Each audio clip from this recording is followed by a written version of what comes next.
Wipe your eyes. And also keep wiping your eyes. God is saying even through your crying.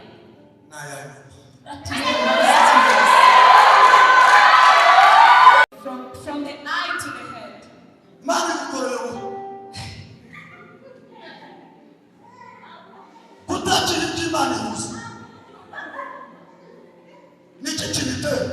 What is the reason of this? When they talk about this, the brain direct.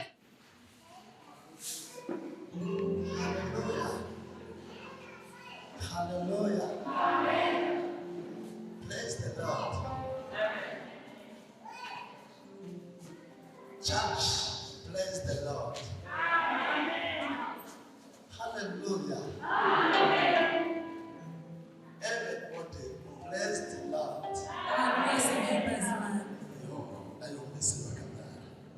Bless the Lord. Hallelujah.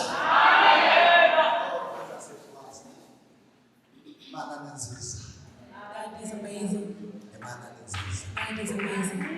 God is amazing. I have been received the beauty of God. When I was on the mountain in the evening, God told me that I'm going to show you something you never seen. So I wish you that you can see the thing that I'm going to see. Maybe you saw God when giving you the beans. But today is not going to come through the beans. Maybe you saw God from church. But today you're not going to see God from hospital. Maybe you saw God when you were giving birth. But today he's going to come in a different way. Maybe you saw the way you were married. But today you're going to see God in a different way. Maybe you saw God when you were on the market.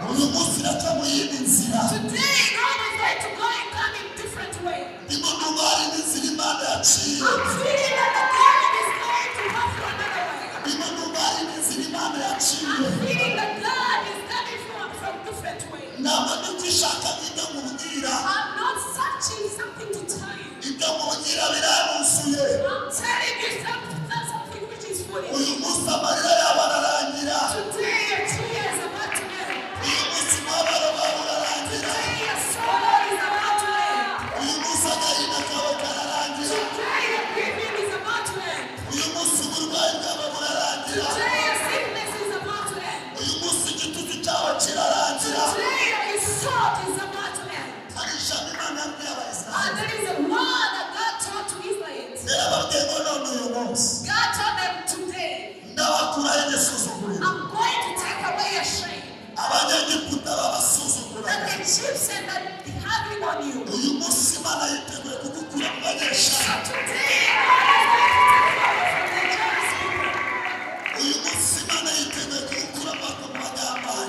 today, God is ready to take you from hypocrites. Today, God is ready to take you from the people who say that you are going to reach nowhere. I'm seeing to the people that is reaching on the line. Even if there is a government that is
So I took the phone. Shira muri video. And then I took the videos. Ndageze nagera ku kamera tuva hasi. And then I took video from the stand. Narabaga muri telefone. And where I've been seeing in my phone, Natangiye kuzungurira. I've been feeling dizzy. Ndavuga ngo bana ko muhe mu ndege na bigera. So I said, God, I'm about to die in the airplane. Ngira mama twari tudani. So I told the woman that we were together. Ndamubwira ati ko numvizana yisirya. So I said that I'm feeling hungry. Arabira ngo niko bigenda. And then she said, yeah, that is how it is. Iyo winjiye mu ndege njyanuka. When you eat an airplane, when it was, Bamera ngaho bakudashite mu nda. you feel like maybe they are taking away your food. Akimara kubimbwira. And after saying that, Nahise ninjira mu ishurirwa. so I entered in a vision. Niva ko umuntu ageze mu gihe cy'indege y'ijuru. And then when you enter in the plane of heaven, Iyo arimo yumva when you are shaking and having spirit, iyo arimo atangiye kuvuga and then you start speaking the language, ibyo umuntu abirahungabana. everything is having pain. Ibyo umuntu abirahungabana. You feel like everything is around Hari you. kuvugana. This time, Hari abantu nabo byatangiye and kuyagana.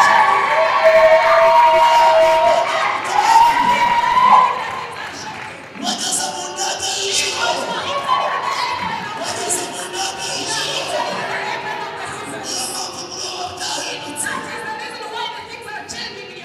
Indege imaze guhagarara. So after the plane land, Ihagaze mu kirere neza. I'm feeling the sky. Naravuze ngo iki nicyo gihe. So I said, this is the time. Ntabwo nasohoka muri indege nagiye muri tuwarete. I cannot go away from this airplane without going in the bathroom. Mbwira mama twari kumwe. So I told the woman that we were together, Ndamubwira ngo mama and I said, Mother, ntugume mu nkokora. please don't stop me. Ndashaka kujya kureba ibibera hino. I want to go and see something which happened there. Cyangwa Imana ikazakwereka icyo amaso yatarareba. May God show you something you never seen.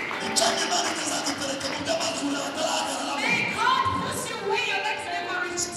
Uyu musore ahanurira kujya mu ndege yahitamo. So someone that can decide to enter in the airplane, you can go Kubera ko there. mfite amavuta y'indege. Because I have the announcement of the airplane. Nakandagiye muri Rwanda. I entered in Imana. Ikindi bwarapfuye. The demon dead. Imana igira inama ikwicira. Imana igira inama ikwicira.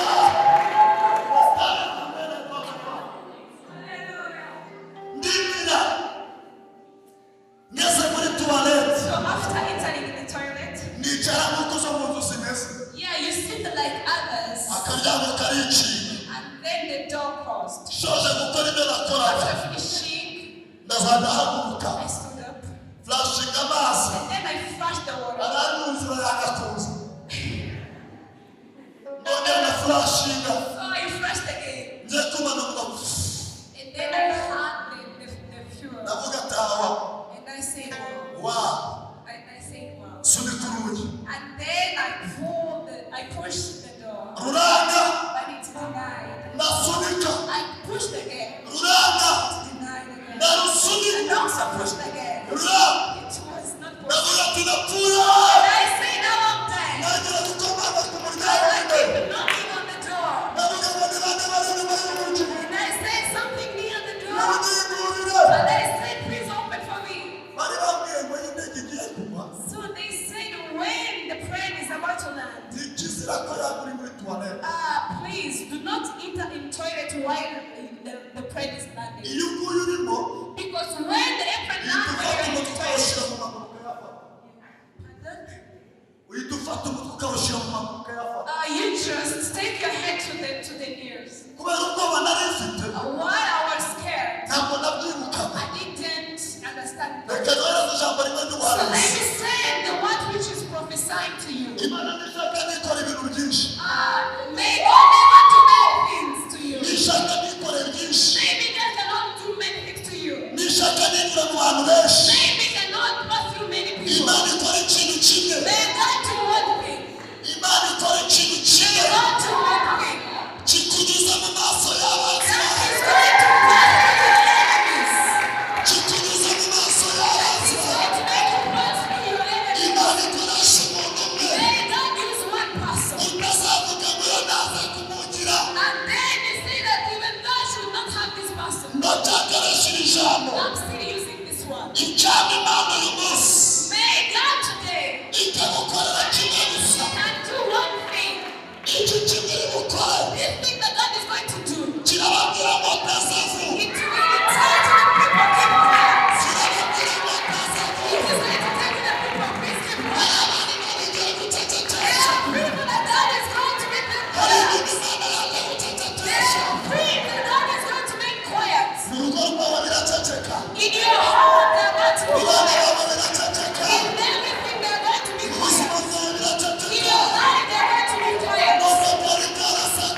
the ritual that been poisoning you, the gossip they've been taking on you, to the hatred they have for you. God is going to use another.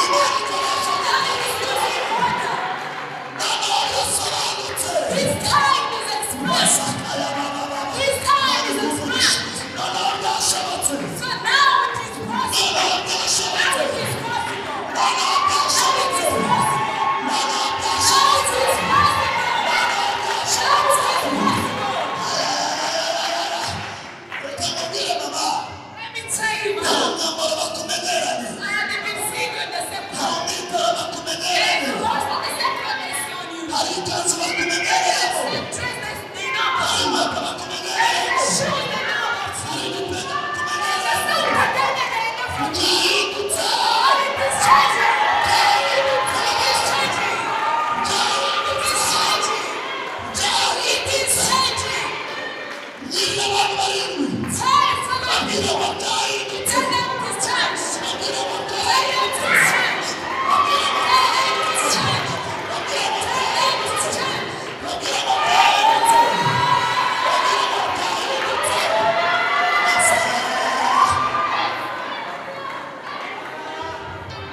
God told Joshua, he's saying from today, I'm going to raise you in front of your enemies, in front of Israelites. I'm going to raise you. God is going to raise you. God is going to raise you. Listen how they say. So they say that they're going to raise you and raise you and raise you.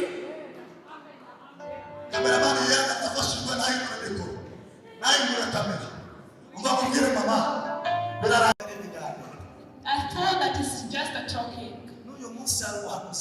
And also today there are other prophets that God told you that He's about to save you. But when they say about that, you see that it's about the same conversations. Even though you should see that the person is shaking. Then they say that please keep quiet, we've been hearing that so much. But when you stand through that, and then you sit in that, and then you start saying, wow. The girl who has 40 years, God told her that he's about to do the wedding on her. So when this lady meets with someone who is prophesying about this, and then see that God is doing it, this lady see a different look. They say like from the eye to the head.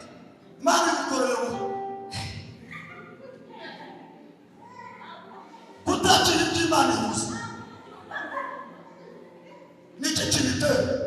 is the reason of this? When they talk about this, the brain directly, it reaches where exactly it began from. And then that you are rich. And then you still remembering to the people that you pray together that they give you a bath already.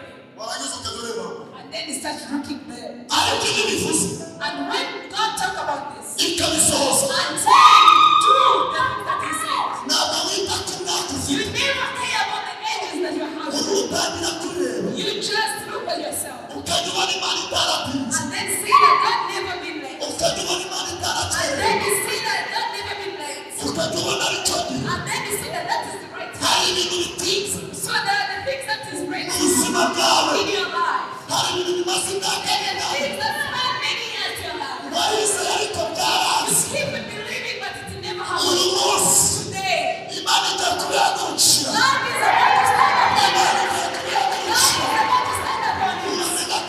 You're going to see that it is in the right time. So you will see that that is the right time of it. Please wipe your tears. Please wipe your tears. Wipe your eyes. And also keep wiping your eyes. God is saying even through your crying.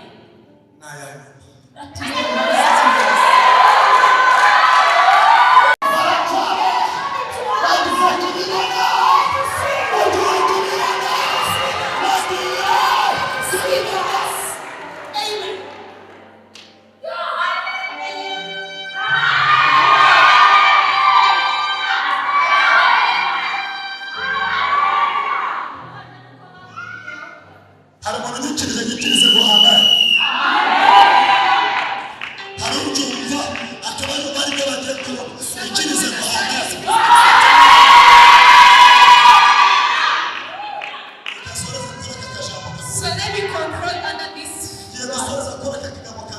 I'm going to conclude under this word. Please tend to find people. Someone who is sitting, never take. Never take someone who is sitting. Say that joy right today because God is coming. God is coming.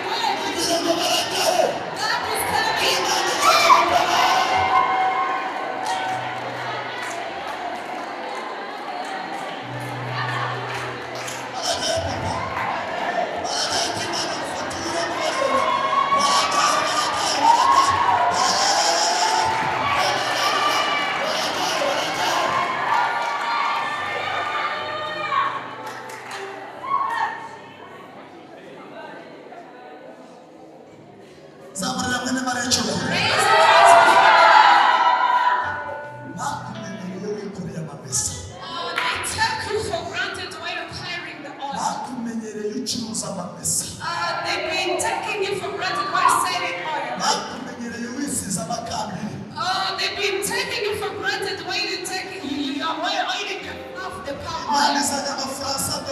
But today God is taking you the fresh God is bringing consider. God is bringing consider.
igiciro kimwe n'ibihumbi 50 mu kwezi wabuze 20 y'inzu.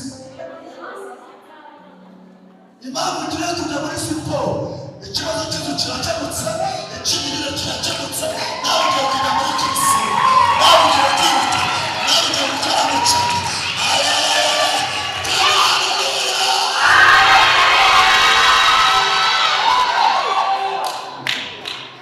Gaje kwa iminota 20 atubwire Yesu, ubundi mpita nakira abashitsi, nkurikiza abigisha twite dutaha.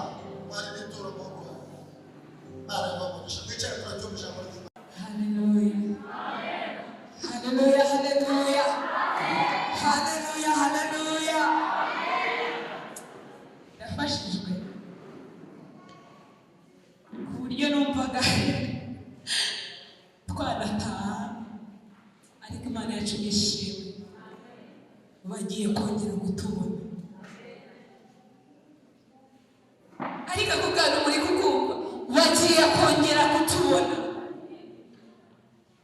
Abatubonye byaducanze bagiye kutubona, ariko noneho bari kutubwira ngo mwadufashije. Hallelujah. So ndashima Imana ko iboneye umwanya wo guhagarara imbere y'ubwoko bwayo. Hallelujah. Ndashima ubuyobozi bw'itorero bwashimye ko buri ijambo ryayo. Amen. Bampaye utunota dukeya dukoresha uko turi. Yesu nashimwe. Tugiye gusangira ijambo.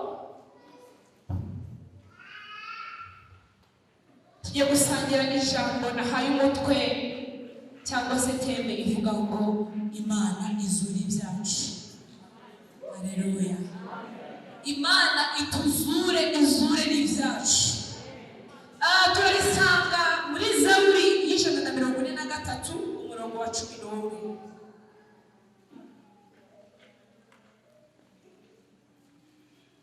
Ndisomera kugira ngo nkoreshe igihe neza. Ndakuririmba ariko sinzi niba nduririmbe. Haleluya. Zaburi y'143 umurongo wa 11 haranditse: Uwiteka unzure kubw'izina ryawe, ukure umutima wanjye mu mubabaro kubwo gukiranuka kwawe. Amen. Twihute duhite tujya mu byahishwe ibice 3.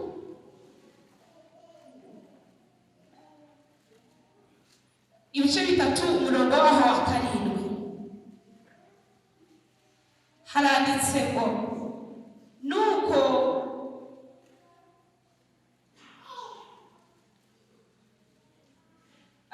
ibice 3 umurongo wa 7 umutwe w'amagambo uranditse ngo urwandiko rwandikiwe Abifiladelfiya. Uwiteka wandikire marayika w'itorero ry'Ifiladelfiya uti: Uwera kandi w'ukuri, ufite urufunguzo rwa Dawidi, ukingura ntihagire ukinga kandi aravuga aya magambo ati. Uwo murongo wonyine ni gusoma. Reka nsubire. Wandikire marayika w'itorero rya Filadelfiya uti: Uwera kandi w'ukuri, ufite urufunguzo rwa Dawidi, ukingura ntihagire ukinga kandi ukinga ntihagire ukingura. Aravuga aya magambo ati.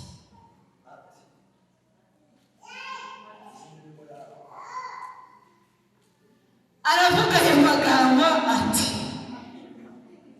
Haleluya. Iraducanze. Aravuga aya magambo ati. Iri ni ijambo ry'umuhanuzi manukanye. Riravuga ngo uwera kandi w'ukuri. Haleluya. Uwera kandi w'ukuri. Ukinga ntihagire ukingura. Ukingura ntihagire ukinga. Ukinga ubusiribateri ntihagire ukingura. Ukinga ubukode ntihagire ukingura.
rwa mushumba, ufite urufunguzo rwa Irene, ufite urufunguzo rwa Nayanyuma,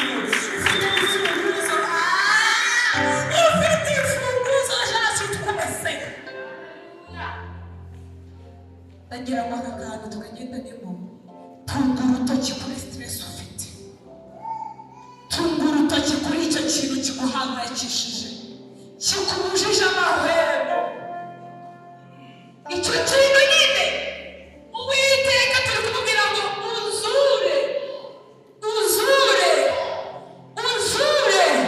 Niba uzi uburyo uri gupfamo, iyo ikigeragezo cyane utuma wumva ko kiri kukwica, none se bagutaye hanze ntabwo bari kukwica, none se wabuze ibyo kwambara, nturi guseba, nturi gupfa. Turi kubwira Uwiteka uwo wera ngo tuzure. Haleluya. Uwiteka atuzure, uwo wera atuzure. Ufite urufunguzo rw'ibyacu abifungure, abikure mu maboko y'abashaka kubigira ibyabo. Ntabwo ari ibyabo. Niba ufite urufunguzo rw'ibyacu, haleluya. Ntabwo mbizi ko ndi kubabaringa, ariko reka turaduca ndavuga ati haleluya.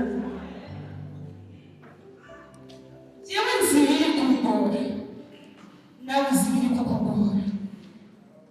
Uzi uburyo uri gupfa, uzi uburyo ki ujya kudepoza bikanga, uzi uburyo ki ukorera perime w'inyunga bigapfira muri demaraje. Haleluya. Uzi uburyo ki uryamanye pasiporo imyaka utararenga n'umupaka byibura kugera ni gato. Urabizi.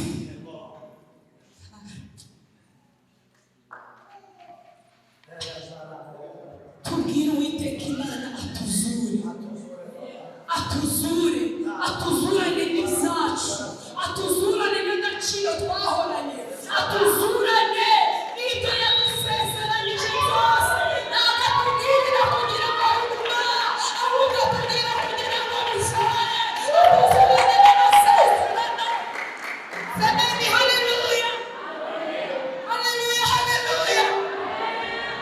Icyaba Uwiteka Imana uyu munsi akakumvira, kandi uyu munsi akakuzura.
ntabwo ndi buririmbe byinshi.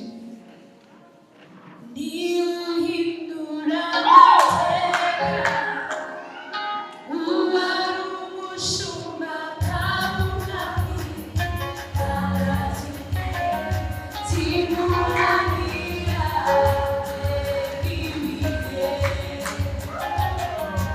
ibe bivura abatware akimika abandi mugiheze arazimye zimuranira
Oh,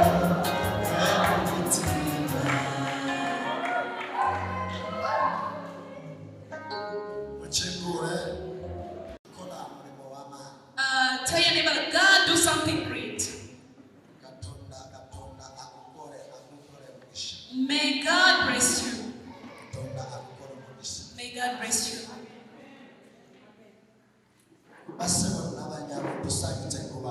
Ladies and gentlemen, we are happy to see you. Thank you for coming. Thank you for coming. We are so happy to see you in the church. We are so amazed and grateful to see you.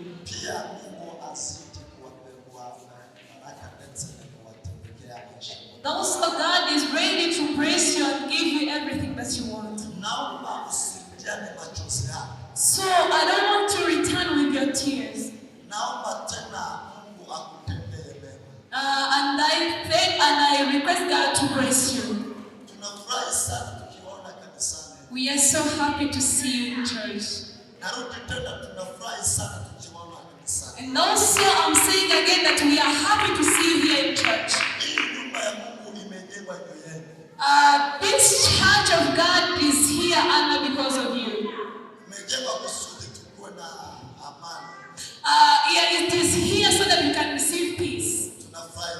We are so happy to see you. So we are welcoming you here, everyone who is here.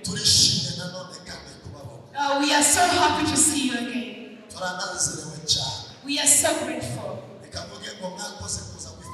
So let me say that thank you for coming to give me a hand. There are women who took the long journey to come here. And also there is the men who took the long journey to come here.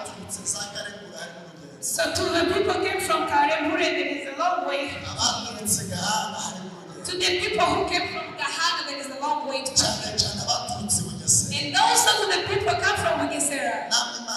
May God bless you. To the people who came from Nyagasambo. May God bless you. And also to the people who came from Ramadan and came to meet me. May God keep blessing you. We are welcoming every Christian who is here. To anyone who has been able to come here in church. I'm welcoming all of the church members in church. To everyone who loves us. I'm so happy for you and welcome you. I'm happy of God because of seeing you here. Thank you for coming. I'm welcoming to the people from Europe. To the people who are in Europe who loves us and follow us every day. So there is someone who sent me a message and saying, Pastor, may God strengthen you. While we were preaching the church, there's someone who sent his helping. May God bless you. To the people who are in French, please.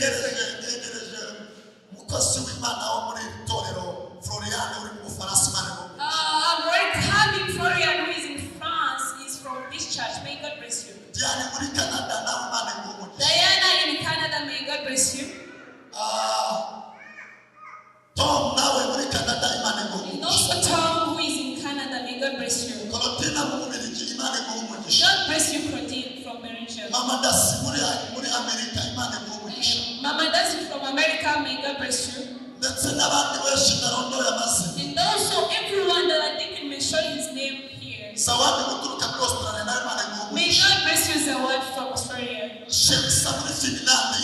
And also chefs in Finland, may God bless you. Fafa in Sweden, may God bless you. We are welcoming everyone who is in Tanzania and Bujumbura. We are so happy for you and we love you so much. We pray for you every day so that you can meet with the work of God. So we are going to receive the arm of God. Previously, Claudine from Belgium sent me a message. And then he said that please make me before the church. From the long time never giving birth. Right now she is sleeping with the baby. So I'm raising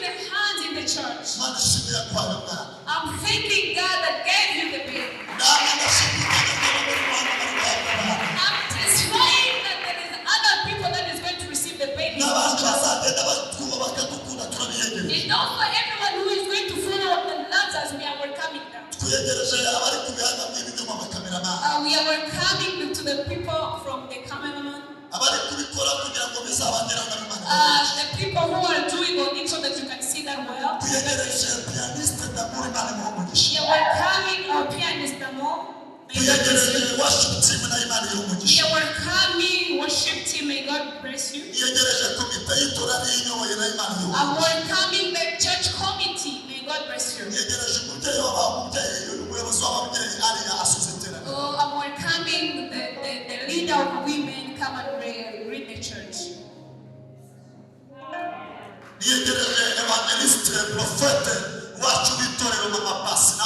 Welcoming the prophet Mapasi in the church.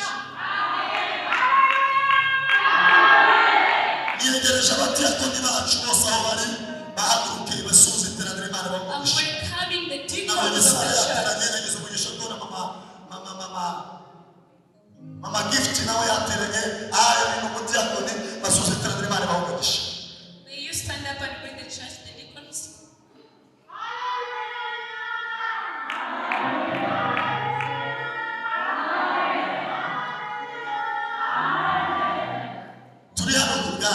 So we are here because of you.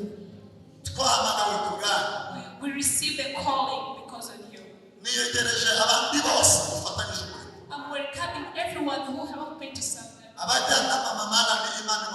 the advisors, Mama Alan, may God bless you. Love you so much. May God bless you. So, first of all, let me welcome my above leader. I'm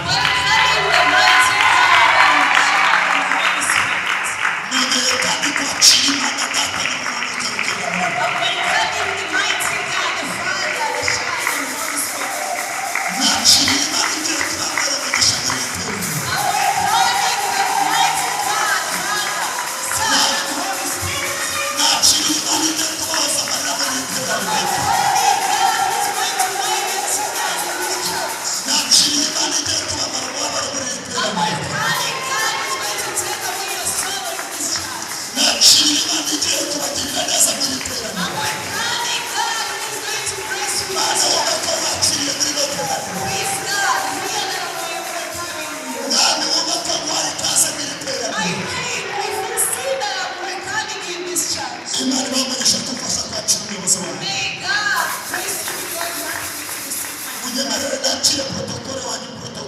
So allow me to welcome my protocol.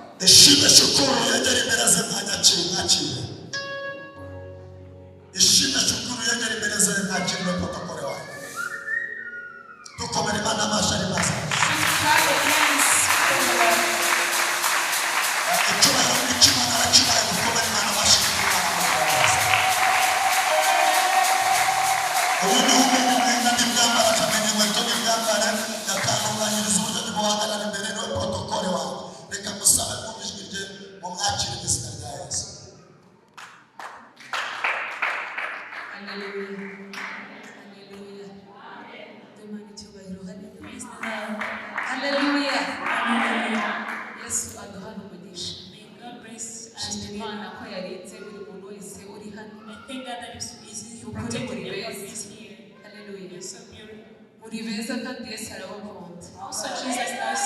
Hallelujah. Hallelujah. You know the reason, the first reason